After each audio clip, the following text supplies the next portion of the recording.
Pinjaman 200 miliar rupiah dari PT SMI untuk Ponorogo yang dipermasalahkan di Bawaslu justru mendapatkan apresiasi positif dari Gubernur Jatim.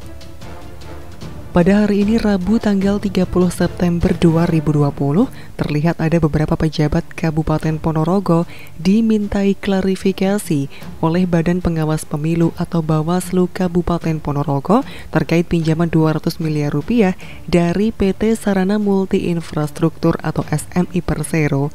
Para pejabat Kabupaten Ponorogo terlihat sangat tenang dan santai seperti tidak ada permasalahan. Menurut Kepala Bapeda Litbang Kabupaten Ponorogo, Insinyur Sumarno MM, setelah dimintai klarifikasi oleh Bawaslu Ponorogo tentang dana pinjaman 200 miliar tersebut, dirinya menyampaikan dengan tegas sudah sesuai aturan yang ada dan yang diuntungkan dalam hal ini adalah masyarakat, bukan pasangan calon bupati dan wakil bupati yang akan berkontestasi tahun ini.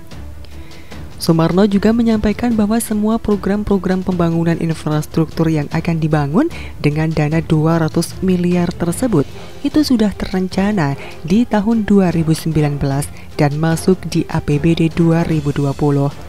Tapi karena pandemi COVID-19 ini, akhirnya banyak anggaran terpotong, termasuk DAK juga tertunda.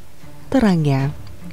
Selain itu, Sumarno juga menambahkan bahwa berdasarkan hasil evaluasi gubernur terkait rekomendasi tentang pinjaman 200 miliar ini melalui Biro Hukum Gubernur Jawa Timur justru mendapatkan apresiasi yang positif. Sebab pinjaman dana 200 miliar rupiah tersebut bertujuan untuk penanggulangan dampak masalah ekonomi nasional di dalam pandemi COVID-19. Hari ini insya Allah yang dimintai klarifikasi satu Pak Sekda, yang kedua Bapeda, yang ketiga BPKAD, yang keempat pimpinan DPRD. Jadi ada 4 orang. Yang dipertanyakan apa aja, Pak? Kalau yang ditanyakan ke kami tentu saja kan sesuai dengan tugas pokok fungsi Bapeda, yaitu membuat perencanaan pembangunan daerah.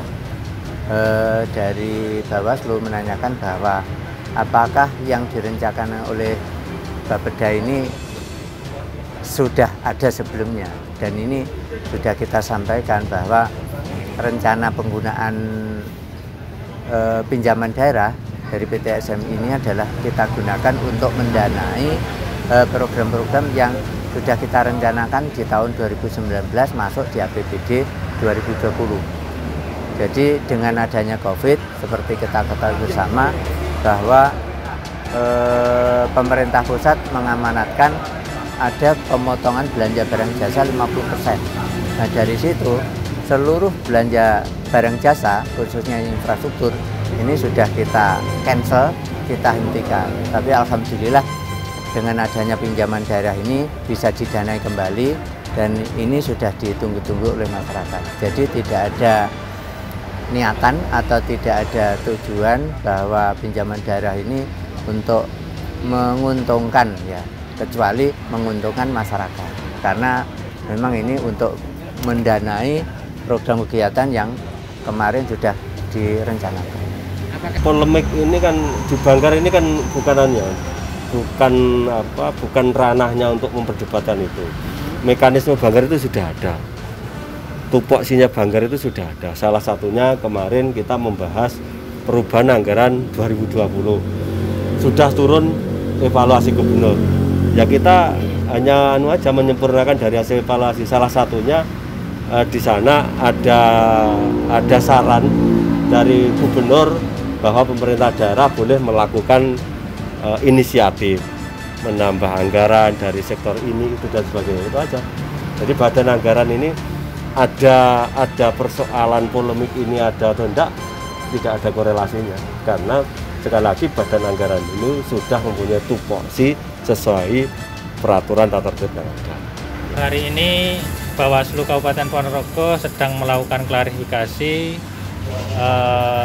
atau permintaan keterangan kepada pelapor, saksi dan juga pihak terkait. Pihak terkait itu diantaranya adalah pemerintah Kabupaten Ponorogo, ya, sekretaris daerah, terus kemudian bagian perencanaan Bapeda, terus kemudian ketua dewan, terus kemudian dari Banggar, selain ex officio Banggar juga salah satu anggota Banggar. Kenapa?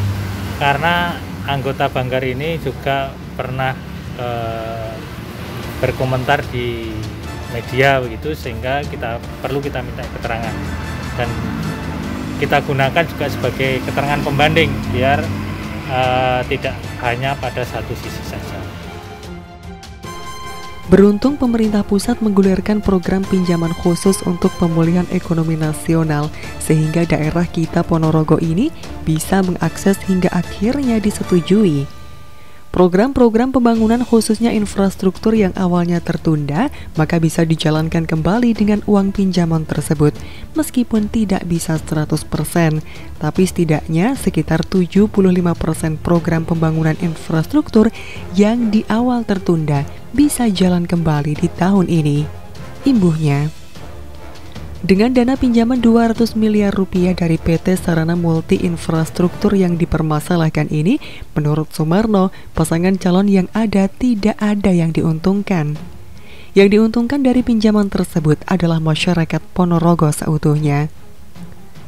Ditambahkan Sumarno bahwa program penanganan COVID-19 dan program infrastruktur ini juga harus selaras dengan pemerintah provinsi dan nasional. Karena jika tidak, maka pinjaman tersebut juga tidak akan disetujui. Karena jika tidak searah, maka tidak akan bisa mensupport program nasional untuk pemulihan ekonomi nasional. Program pemulihan ekonomi nasional itu akan berhasil ketika program pemulihan ekonomi di daerah berjalan, karena nasional adalah kumpulan daerah-daerah. Dan itu sesuai instruksi Presiden bahwa pembangunan itu dimulai dari pinggiran termasuk di dalamnya adalah Kabupaten Ponorogo. Pungkasnya. Anang Sastro, JKTV Ponorogo, melaporkan.